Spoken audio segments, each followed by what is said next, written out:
Like the reason that it's exciting, the reason your heart beats is because there's a chance that you won't. And the feeling of overcoming that and of beating the odds, that's what fires entrepreneurs up.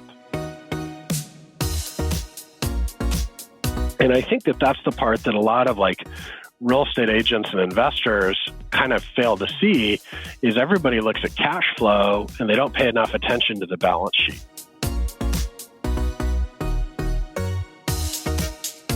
Welcome back to Life Worth Chasing. I'm your host, Chase Maher, and this show is about helping entrepreneurs build their business around their dream lifestyle. My guest today is the Executive Vice President of Mellohome, which is the sister company to a billion-dollar-plus company, Loan Depot. He owns a successful real estate sales team. He's exited a SaaS startup that did over $1 million in revenue the year he got out. During his tenure at Keller Williams, team leader of the office that I actually started my real estate sales career at, he grew the brokerage from 160 agents selling $300 million annually to 500 plus agents selling almost $1.5 billion annually, making it the top Keller Williams brokerage on the West Coast. Within 5 years, he invests in single-family rentals in Arizona via the Burr model. He's my friend. He's one of my mentors. He is Jerimiah Taylor. What's up, JT? How are you doing, man? Doing awesome, Chase. Thanks for having me on the podcast, man. I'm pumped. I've been listening to Life Worth Chasing and feel honored that you asked me to be here today. Hey, man, I appreciate that. I'm even more honored. You know, we've always been in a situation where it's me coming to you for advice, but I've never really dug into your backstory, where you're from. I know a little bit about it just from my time at KW with you, and you kind of, you know, telling us all about where you come from. But I see this guy that's like, you know, executive vice president of Mellohome, had a SaaS startup, exited that. We talk about your real estate investments. We talk about your family and all that. But to give the listeners a little bit better idea, tell me a little bit about, like, before you got into real estate, what you were doing and your journey from your real estate team to team leader at KW to now, you know, executive vice president of Mellohome. It's kind of an interesting path, really. I root everything today in a conversation I had with my grandmother when I think I was probably an 8-year-old little boy. And we were driving past the Chevy dealership where she used to work and sell cars. And by the way, I had like the coolest grandmother. She picked me up from elementary school in her Corvette. And she told me, she said, Mookies, which is what she called me, you learn one thing. You learn how to sell, and there will never be a day in your life that you'll want anything. You'll have everything you ever want, Mookies. And it's funny because that really stuck with me. And you know, you hear so many things as a kid, and you just learn, like, if you can sell yourself, you can sell your ideas, you can sell your vision. That all kind of, you know, leads to these big skills in life. And now from a formal education perspective, I have zero. I mean, I started some community college, signed up for like golf classes, and then dropped out because I saw how much money loan officers made and thought that was way cooler than anything I was going to go to school to do. You know, I sold some car parts. I actually did some telemarketing. At one point, I was selling light bulbs, trash bags, and aluminum foil that are manufactured by the blind over the phone, cold calling. That probably helped a lot with my call reluctance. Sold timeshare over the phone, you know, set appointments. Was a teller at a bank, bagged some groceries, even was a sandwich artist at one point. So very diverse background as a kid. A sandwich artist? I've never heard anybody glorify a deli guy as a sandwich artist. That's pretty good. Yeah, you know, Subway, right? It's the sandwich artist. But really, you know, I think it was one of those things that it was just kind of imbued upon me as a kid. Like, I grew up, my aunt is a real estate investor, and growing up, I'd go spend the summers with her because she was the only one in my family that didn't have a real job, right? Because she's a real estate investor. We'd cruise around in her truck, and I would hold the survey stick while they would survey the lots that she was subdividing. And I think I just kind of like learned everything through osmosis because she was doing that. My mom was in LO, and it was just destiny that this would be the career path that I would end up doing something in real estate. And, you know, for a long time, I was just a big car guy, and I loved cars and tinkering, and I've always been super curious. And so something else you probably don't know is I had this Camaro, and I like learned how to tune the computer. And then one of my buddies was like, "Hey, can you do mine?" And then that just blew up. And now all of a sudden I was like flying all over the country doing tunes for people's sand rails and hot rods, and ended up setting 2 world land speed records with people's. And it's funny because I'd be like hanging out with these dudes that went to MIT and have like master's degrees in automotive calibration. And they're like, "So where'd you go to school?" I'm like, "Well, I read a book on how to do this and Googled some stuff and kind of figured it out." And I've just always been that guy. I'm like, yeah, I Googled some stuff and figured it out. So real estate has been very much the same way. I started working for my mom actually in 2001 as a file stacker, putting together the files, and then ultimately learned how to process a loan, learned how to originate a loan. When I think I was your age, I was 25. I invested in the company, and we divested her current partner. And from 2005 to 2010, Mom and I ran a mortgage company together. There was a big change in that industry in 2010 called Dodd-Frank. And at the time, I also had a 1-year-old, and I was kind of scratching my head saying, like, what could I do? And I had a real estate license. I pretty consistently sold, 25 to 27 homes a year on the side. And that's when I decided, hey, I should just sell real estate. I'll make that my full-time gig. And so 2010 and 11 was really my first full-time year in real estate. I sold 54 houses. Then 2012, I sold 117 in Tucson, Arizona. It just kind of left me going, wow, okay, I'm talking to these guys that I met in California that were doing 100 deals, making like $2.5 million in commission. I'm doing 100 deals in Arizona, making $600,000 in commission. It's like an IQ test at that point, right? It's like, it's time to move. And so literally like the week between Christmas and New Year's, we picked up and we moved to San Diego.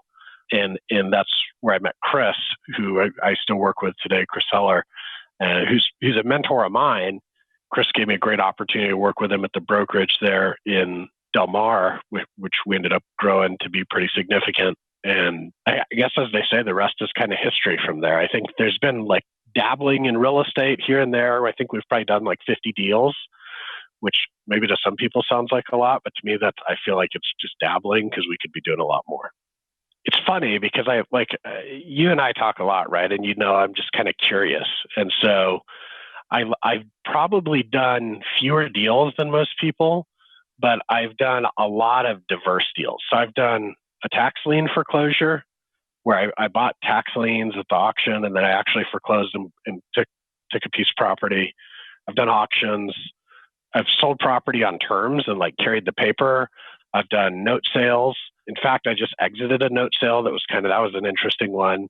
I've done like probably 10 burrs now. Came up with a new one that I call the Air Burr and B, and that's pretty slick because the income is like this huge multiple off of a normal burr. The only thing I really haven't got broken into yet is multifamily, but I've dabbled in a bunch of those just because I'm curious and I like to understand them. Yeah, and that's something that we've talked about together about commercial multifamily, and I'm sure one of these days we'll be doing a deal together on that. JT, one of the things that I find like so amazing about you is I've never seen you, no matter how much pressure was on you at Keller Williams or now as executive vice president, you always have like a good attitude about you. You always have a positive outlook. And if something goes wrong, if you lose money on a deal or just something doesn't go right, you always say like, well, that's cool. I learned from it. I'll move on. And you always just have this attitude that like, it's not over and it's on to the next thing and a smile on your face. Like, where does that come from? And have you always been like that? No, I definitely haven't always been like that. It's funny, like as a kid, I grew up playing soccer, and I was like the sore loser. When somebody would score a goal on my team, I would like kick the ball and get really bad. And so it's actually a muscle that I think you can develop. And as I've gotten older, there's more and more in life that I realize I can't control. And the more I realize that I can't control things, the less I want to try to control them. Because the more you try to control things that you can't, the more brain damage it just causes. And so what I realize is one of the few things I have unlimited control over is my attitude and how I feel about things. And so there was there's a lady that had a lot of impact on my life. Her name's Diana Kokoska. And I remember I was in Austin with her and we were doing some training as coaches. And she said something that just really stuck with me. She said, all of your frustration, all of your anger, everything that is hard in your life lies squarely on your judgments of other people. And if you let go of the judgment, and you let go of the way that you feel about things, and you realize that everybody around you is doing the absolute best that they know how or that they can at any given moment, you can let go of all the frustration, all the anxiety, all the fear, because we're all just kind of hanging out doing our best. And if we knew a better way to be doing it, guess what? We'd probably be doing it. Things are going to go wrong. That's just part of life, right? Like there'd be no spice of life. Life would be pretty freaking dull. If you knew that whatever you were going to do, you would succeed, that'd be super lame. Nobody would even get out of bed. Like the reason that it's exciting, the reason your heart beats is because there's a chance that you won't. And the feeling of overcoming that and of beating the odds, that's what fires entrepreneurs up. I agree, man. I listened to a lot of Joe Rogan podcasts. He has some really incredible guests. And he had Lex Friedman on, who is, I think it was Lex Friedman who said this. Anyways, it was a guy that is really into AI and technology and autonomy and all that. And they got to talking about how the future is going to be like life extension through AI and robotics. And Joe asked him, would you be excited in a world where, immortality exists? And his response was something that I'd never heard before that was like fascinating to me. And it had something to do with the reason why entrepreneurs exist and the reason why we're so fired up to crush every day is because there is an end. And if there wasn't an end, then there would be nothing to be concerned about or nothing to just super excel until that day comes. And that kind of aligns with what you just said, is that, the reason why we crush it as entrepreneurs, the reason why we work so hard is because we're doing what we think is the best we can do. And until we find something that's better, that's all that we really have. And I thought that was pretty fascinating, matching the two of those. So JT, before we get into, I want to talk about like your business systems and how you build things and sort of why you build certain things. But I think the best way for somebody to get to know somebody is to ask them this question. This show is all about life worth chasing. It's about truly building a business and a lifestyle so that it's worth it for you. It's worth it to wake up early, go to sleep late. What is like your dream life? What is it? What's your why? Why are you building these businesses? Why are you working as hard as you do? So, that's such a good question. And it's funny, I struggled with that for a really long time because I think there's obvious things, right? Like I have my kids and I have my wife and I want to leave a legacy and I want to be able to take care of my family and I have bills, right, that I want to pay. But to me, that's not really the why, because I could work a lot less and make a lot less money and still be able to do all those things. I did a talk last week for a real estate office and somebody asked, well, how do you get up so early and this, that, and the other? Because I was on like a 3-day traveling deal where I got up at like 2:00 one day, 1:30 the next, and 5 the next day, and was in like 3 different time zones. And they're like, how do you have so much energy? How can you do that? It's because you're young. And I'm like, no, it's not because I'm young. It's because I'm freaking fired up. Like I'm excited to be doing what I'm doing. Like I wake up in the morning and my eyes open and I'm just like, yeah, let's go do this. And I'm pumped and like ready to go do stuff and look at deals and get to the office. And if you don't feel that way, to me, that's a problem, right? Like I see so many people, especially, the younger generation, that their entire goal is to work as little as possible and spend as much time like traveling and doing nothing and having this like remote work life integration balance thing. Cool. Like if that's what fires you up, go do it. But for me, I get fired up like building stuff. I'll give you another car analogy. I bought this Corvette, like had this big goal that I wanted to be the first guy in the country to make over 1,000 horsepower with this car using the stock computer. And it was like a year and a half of work, new motor, turbos, like roll cage, this, that, the other, almost $100,000. And it's funny because then I put it on the dyno and it made like 960 horsepower to the tires and like 1,300 foot-pounds of torque. And I felt like, hey, the car's done. And once it was quote unquote done in my head, like it went on eBay within 6 weeks. I mean, it's just done. Like, okay, it's built. What's the next thing? And I think that I was always the kid that would like build giant Lego cities and then wreck them and build them again. And there's just something in my DNA that feels alive when I'm building things. Got it. And just for shits and giggles, the last time we chatted, or last time I was with you, was probably about, not the last time we chatted because we chat more often, but the last time I was with you was maybe 6 months ago. I came up to Orange County, and I think you had a GTR at that time, right? I just sold it. I don't remember. Okay, so what are you driving now? I'm on Raptor number 2 now. Raptor number 2, and you still have the R8? Nope, I sold that. Sold that too. You get bored of things, huh? Yeah, a little bit. I like it. I like to.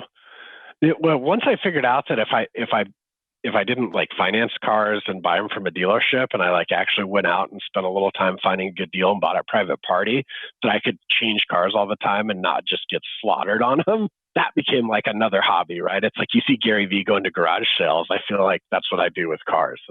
It's fun to have new things and find deals, and it's just the excitement of the deal. I agree, man. That's what I've been doing since for probably 13 years now. Is I have like 4 different cars a year, and as I get older and older, the nicer the car can get. I love this topic of like zone of genius. And you said you love building things, and like, what do you think? If you're in a room and everybody has like a specific skill set that is like their zone of genius, and it came around to you and the person asked you what it is, what do you think like separates you from, other high achievers? And, there's a certain zone of genius that you have that literally just separates you from everybody else. What would you say that is? It's actually a blend of 2 things. There's a lot of people that are really good communicators. And there's a lot of people that are really, really smart and analytical and can understand complex systems. I think my zone of genius is taking complex systems and analyzing them and being able to communicate them in a way that just about anybody can understand. Impressive. They say that if you can teach it to a third grader, then you truly understand the system. Yeah, and I think that a lot of people, they try to make the simple sound complicated so that they look smart. And the reality is that's a lot easier to do than to make the complicated simple. But when you make the complicated simple, you make it accessible. And that's what empowers people. And so like when I would coach team leaders, or really when I would coach anybody, that's where what I always try to do is like, all right, let's slow it down. Let's make it as easy as possible. Let's make it as simple as possible. Let's get to the root. Because once people understand like that there really is probably only 1 or 2 things standing between them and wherever they want to go, then they feel empowered to take action. But when it looks like this big complicated mess, which a lot of people will try to make things look messy so that it looks hard so that they feel smart, it's really tough for the average person to take action at that point unless they can just move through it and understand the simple side. Totally. And so how have you used that skill set to flourish in business or in investing? How have you sort of honed in on that, communications and leadership skill set to leverage all the other tasks that it takes to build the businesses that you own or the position that you're in now as executive vice president of Mellohome? On the day-to-day here at loanDepot and Mellohome, we move an immense amount of consumer data. And, last year, loanDepot helped over 130,000 people buy and sell or finance real estate rather. And so when you're looking at that, the quantitative analysis alone can be burdensome. And so being able to kind of drill through that, pull out the insights and say, hey, let's try this and let's try that and find, the little wins that, when you're moving that much data through a funnel, a 1% increase can be very, very, very meaningful. And so that's really what I focus on here is how can we take all the leverage that we have because of our scale and use that to empower the consumer, to make things easier, to delight the consumer, and to really continue to redefine the home buying, home selling, and home financing process. One thing I've been interested in is you've gone from the real estate team that you got to 7th level to where, you're not meeting with clients anymore. You're just managing the one person, more of the CEO status, to building up the Keller Williams office to be one of the top offices on the West Coast, investing almost virtually through the Burr model and what you call the Air Burr model in Arizona. I would imagine that there's some sort of like duplicatable system and process that you have figured out that you can apply to each of these business and investment strategies. Take me through sort of what that looks like and how you treat them. Business is pretty simple. There's two levers that you're playing with. You're either playing with your profit and loss or your balance sheet. And so it starts by understanding which game you're going to play. There's really not like a third lever to pull other than those two. So then once you define the game that you're going to play, you just have to figure out what are the key metrics in the business that if I measure those every day are going to lead me to succeed every week, every month, and every year. And it's, there's a really good book called The 4 Disciplines of Execution. It's a Covey book. And in 4DX, he talks about lead and lag measures. And so like in the real estate business, everybody talks about gross commission income or GCI, sales volume, and unit sales, right? The reality is those are all lagging indicators. Those are outcomes that occur when you did the right leading things, right? When you did the right leading activities. The challenge is at a 90-day sales cycle, the rearview mirror is so far behind you that you can get a quarter or 2 quarters behind and not be able to make up the gap to hit your goal if that's all you're watching. And so in any business, and real estate's a really easy example, you're going to have some leading indicator. And in real estate, the leading indicator is just, it's your pipeline. It's how many people are you talking to every day? How many buyers and sellers do you have that you're in conversation with that want to do something in the next 90 days? And that there's some percentage that you can apply over time to understand, all right, well, if I just talk to 7 people a day or whatever it is, that's going to get me the lag indicator that I want. And then on a quarter by quarter basis, you can go back and review that and say, hey, did my assumption about how many I needed to do every day work out to how many I need to do every month, and then adjust. And so whether it's that, a software business, real estate investing, whatever it is, it's just breaking it down to like, what's the thing that's in my control that I can do every day? And if I do that every day, I know I'm going to get where I want to go. So like on investing, for me, I'm primarily looking at MLS deals. And so I set up 4 saved searches. Every morning, it's the very first thing that I do because that's when I have the most brain power to analyze deals. And I just run through my 4 saved searches. And most days it takes 15, 20 minutes. But by doing that every day at 5:15 in the morning or so, I'm usually the first guy to get my offer in on these properties. And just so far this year, I think I've put 6 in escrow that were straight off the MLS. And I know that a lot of people say, oh, you can't find deals on MLS, et cetera. But the reality is if you're just looking at it every day, you're in control of that. And it's like May 20th. So, we're doing a little better than 1 a month. Very cool. I like the recommendation of the 4 disciplines of execution. I want to back up a little bit. You said 2 levers, profit and loss and balance sheet. Can you explain to me and the listeners and your way of explaining what is the difference between how to focus on those 2 levers for business? So it's figuring out which game you want to play, right? And so your profit and loss is simple. That really is going to equate to cash flow. So there's people that they want income generating assets, right? And whether that's a business or anything else, if you're looking for income, you're worried about the profit and loss. Now, if you're worried about equity and valuation, you're looking at the balance sheet. And so what you hear a lot of times is people will talk about like Zillow is a great example. Well, how is Zillow ever going to exist? They're losing money.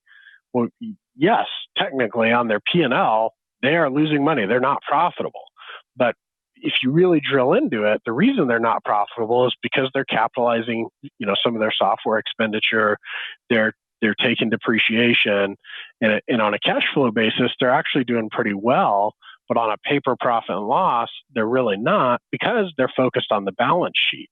So what they're doing is they're growing this huge, equity balance that, at someday that they can sell, by selling their shares on the stock market, or they can, be acquired by another company or whatever it is.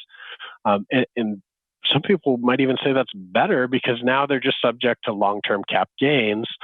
And because they ran at basically no paper profit on the way there, they didn't pay any income tax while they grew.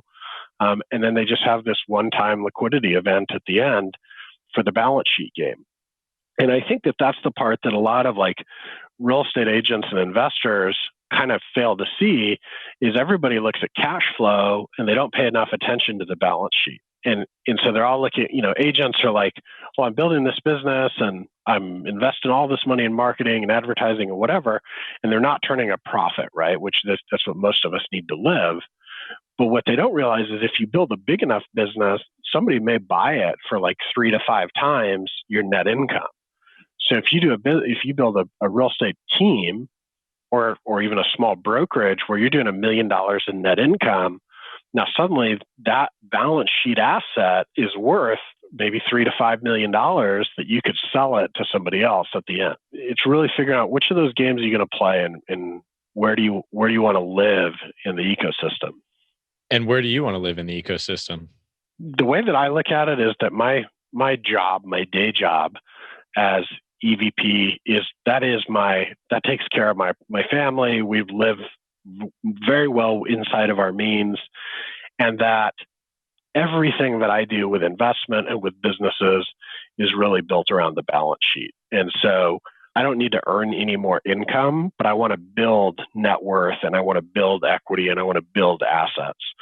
And I think if you really look at it, the people that are ultra wealthy, they've all done it by building equity and through assets. They're not doing it through income. Interesting. So if I'm understanding this correctly, the strategy that you've sort of laid out is you have your one thing that provides the cash flow for you and your family, and everything else you touch, you don't necessarily care about the cash flow. It's more about equity and wealth through a balance sheet, whether that's equity in real estate investments or equity in businesses, any investments that you make, because your cash flow is solved by your executive vice president role at Mellohome. Is that correct? Yeah, exactly. And I think that's I'm super blessed to be in that situation. I think it's really something that has set us up for success. Now, for the average person, they may not have the opportunity to have this great opportunity or role that allows them to also invest and do other things. And so you've got to figure out how do you right size your lifestyle to fit inside of whatever cash flow bucket you have, so that you can focus on your balance sheet and really building wealth. And I'll give you a great example. We bought this house, and it's real beat up, but it's in a great neighborhood.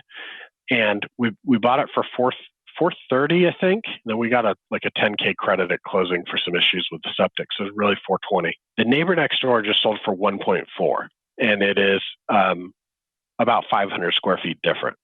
So there's a huge amount of upside in this house. I think with the reno and everything that we're going to do, we could probably get to 750, maybe even 800,000, and our reno will be like 200, right?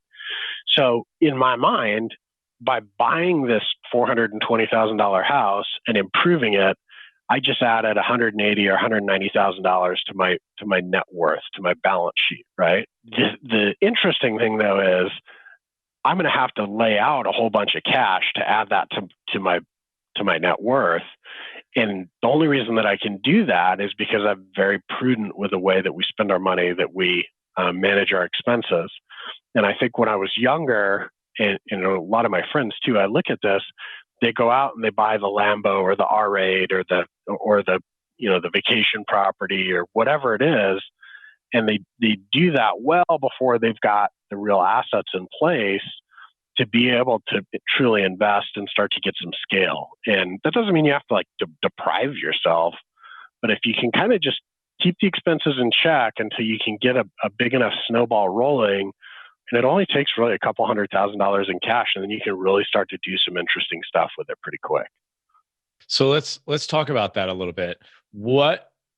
How do you think is like a good rule of thumb for, income to expenses? What percentage, should your monthly nut be relative to your monthly cash flow so that you can start putting away some money for investing? Because I know a lot of our listeners, they want to invest. They might have one property or two properties, or they might be a little bit into a 401k.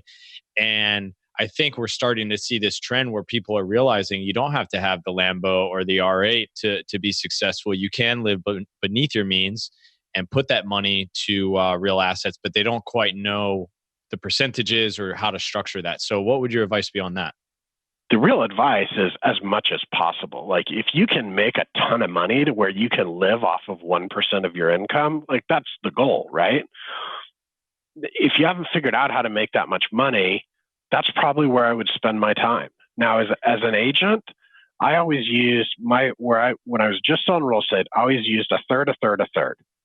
And I knew that of my gross commission, if I made a check for $10,000, $3,300 was mine to take home, and I could do whatever I wanted with that. I could go to dinner, I could make my house payment, whatever, but that's what I got to keep.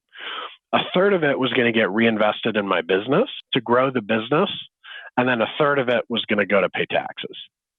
Now, the key to that is if I keep the third and I don't reinvest that other third in my business, that means that I get to live on half, and the other half gets to go to the government for taxes. So that's why I like the third, because if I invest a third, I'm going to be left with about 65% of the income, and then I'm going to split that with the government. Got it. And for anybody that doesn't understand why he doesn't have to pay taxes, when you invest back into your business, it's a tax write-off for marketing or advertising or anything like that. So now you're at the point, share with me, you don't have to share, your gross monthly income or anything, but what are your percentages now? Man, I honestly haven't even thought about that in a really long time. It's low. I guess here would be the point is we'll gross well into the seven figures this year. And my monthly rent is $4,400. Like that's my only obligation. If you're making, and I see plenty of people that they make $20,000 or $30,000 a month, or $40,000 a month, and they're making this $10,000 or $12,000 a month house payment. It's like, well, that's great, but all you're doing is you're saying I'm going to do this longer because I work really stinking hard. I got up at 3:20 this morning, and I was on email and doing all the things that I need to do to be productive so that I can live the life I want to live. I also know that I don't want to do this forever, which means I need to create enough net worth to have more choices, because that's really all money gives you is more choices. And so for me, sure, we could go buy the $2 million house and do all that stuff, but the reality is we can live just as well in a 1,800 square foot 3-bedroom house. And my kid can still go to a great school, and nobody looks down at me if my Mercedes is 4 years old instead of brand new every year. Like, right? It's all about making those decisions in a different way. That when I was like 25, it was the new car every year, the new iPhone every time it came out. And what I've come to realize is that all that stuff, all it does is it just eats into your ability to invest. And the less you invest now, the more you have to invest later. And if you don't invest the money, then you got to invest the time. As I get older, the more valuable time gets. I love that, man. I love how I had something very similar throughout, mainly in my 20s. I realized that I was spending so much time trying to figure out how I can enjoy life to its maximum now. And now I'm 29, I'll be 30 later this year. And I'm realizing more and more that, not that I regret it, but what I want to be focusing on throughout my 30s is building that equity, stuff that I've learned from you, building that equity, building that balance sheet, and really enjoying the fruits of that labor later on. You talk about, to me, all the time about the balance sheet, about building equity. What would you say have been some of like the secrets to your success and what you've learned? Like maybe different resources or different books that you go back to, or just rules of thumb that you use. that you sort of filter a lot of your decisions through? It's funny because when people say secrets to your success, I'm like, I don't know what success you're talking about, because it's like I feel like I'm just getting started. It's funny to put it in that context to me. I think that the superpower that I have in that world is when I have an idea or there's something that I want to do, I make my mind up, like it's made, and my feet start to move. And so what I mean by that is there's a lot of people, like the number of people that I talk to that say, oh, I'm going to, and then insert whatever life-changing bullshit that they say they're about to do after that is never really going to happen. And that's the majority of the world is it's there. I'm going to, I'm about to, watch me. And 99.9% of them are never going to do it, because the people that are going to do it, they don't tell you they're going to do it. It's already done. And so like with real estate investing, I remember the first house I ever bought, I bought it on auction.com. And and at the time it was with my mom, and I said, hey, we got a little bit extra money saved up. I think we should buy this investment property. It looks like a good deal. And she goes, okay, we should talk about it. I'm like, well, good. We're talking about it because I already bid on it and I bought it. And so we kind of need to close. And that was just how it went down. And then I was like, oh, that was cool. That worked out. And so I bought like 6 more within a couple months. And then we ran out of money. And had I known that I could go to other people and raise money to buy more, I would have. But I think that that's really the thing, is it's like, you got to take a quick gut check on things. And if it sounds like a good idea, just rip it. And there's a lot of things that are going to work out, and there's a lot of things that aren't going to work out. And the things that aren't going to work out typically are a hell of a lot painless than the regret of wondering if it had worked out. Got it. So the quote of the day from this podcast, in my opinion, is just fucking rip it. Just go after it and just send it. And if things don't go your way, fail forward, learn from them, and don't let it stop you, and just keep going. You've listened to a couple of my episodes, so you probably know I asked this question as we're winding down to everybody. JT, when you and I are hanging out 5 years from now, maybe we just knocked down a 100-unit apartment building. Maybe we're playing some golf, or I'm teaching you how to surf finally. I ask you, Jeremiah, over the last 5 years, it looks like everything's gone right for you. And you say, yeah, man, everything's gone really well. What do the next 5 years have to look like for that to be the response from you? I want to build something really significant from a differentiated perspective in the real estate world. We're at this really interesting kind of like tipping point in the real estate industry right now, where the dominoes have all kind of lined up for change to finally occur. And I feel like with the opportunities that I have in front of me over the next 5 years, we could truly be part of the change and the transformation in the industry. Now, what's the byproduct of that, sure, we'll make a ton of money. Like, sure, I'll buy a bunch of investment property. I'll take a bunch of awesome vacations. I'm going to hang out with my kids and do really cool stuff. To me, those are all just non-negotiables. Like, they go in the calendar before anything else does. But I think the thing that I'd be the most jacked up talking to you about, like high-fiving, would be to say, hey, somebody's going to come in and really turn the industry on its head. I want to be part of the team that does that. That sounds amazing. I want to be a part of that team with you, man. It sounds super fun. Yeah. That's what we're doing over here. Exactly. Very cool. Yeah, I remember checking out that office, and it was like Google style office. There were like slides and play areas and all kinds of cool stuff for the employees. It was really impressive, man. We're winding down here, and besides just rip it, what's the number one actionable tip you can give somebody who listens to this show and they're like, damn, I want to be as happy and go lucky as this guy with as many investment properties and businesses and happy family, living below my means and proud of it. What's like the number one actionable tip that you would give that person, whether it's, go out and increase your cash flow, reduce expenses, build your balance sheet? What would it be? Stop worrying about what other people think of you. It's none of your business.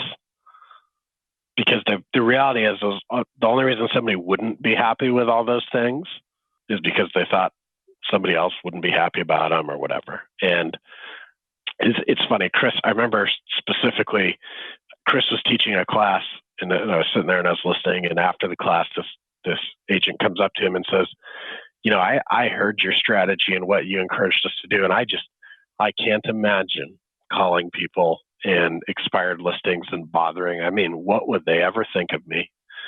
And Chris says back, well, thank God I wasn't born with that terrible disease of caring what people think about me.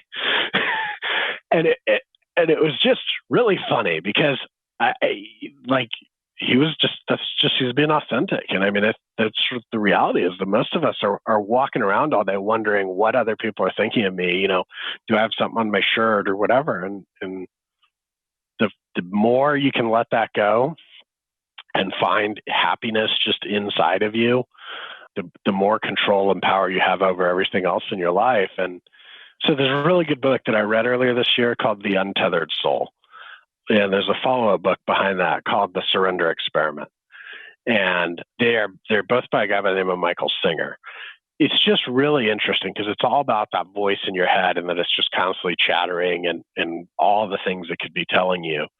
And so, between all the personal development I've done at Keller Williams, all the books, all the coaches I've hired, Tony Robbins stuff, John Maxwell stuff, I think that's like my number one takeaway from all of it is really that my happiness and my attitude is 100% up to me.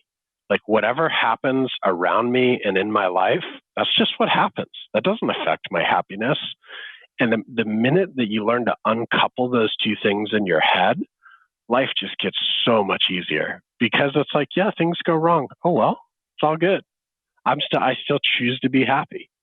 And that's honestly, that's the gift that I hope to give to my kids, because when I figured that out and I was able to just kind of like break that link in my head between whatever's happening and how I feel, I just felt like life got easier. Life got better. I love that, man. That's really, really impressive. And I just made note of both those books. If you're listening, we're going to put all the books that Jerimiah recommended in the show notes. So grab those books so that you can, get the value from them that JT got. JT, where can people find you? I know that you recently just got on Instagram. And so let everybody know what's the best way to find you. A lot of our guests get people that reach out to them with some of their top takeaways, whether it's email or social media. Let me know what's the best place. Social is the best. And if you go on Instagram, you can see my dog that can't catch cheese. She's amazing. It hits her in the face. It's hilarious. But Instagram, Facebook, LinkedIn, Twitter, it's all the same at J Taylor Realtor. 2 R's in the middle. Shoot me a message on any of those. Love to help out and mentor and add value. And Chase, you're doing awesome stuff, man. Couldn't be more proud of you. And I want to see you continue to thrive and kick butt and keep growing. All right, man. Well, I appreciate it. I appreciate you. I know a lot of people are going to get a lot of value from this. And I hope that we can have you back on the show sometime later this year, man. Sounds good, man. Thank you. All right, man. Cheers. Thanks for listening to Life Worth Chasing with me, your host, Chase Maher. If you like the show, smash that subscribe button. Leave me a rate and review. You know what? Screenshot the show, share it on Instagram, tag me at I am Chase Maher, and I'll repost it. There's hundreds of thousands of podcasts out there, and you've made the decision to listen to mine, which is so cool. I'll see you on the next show.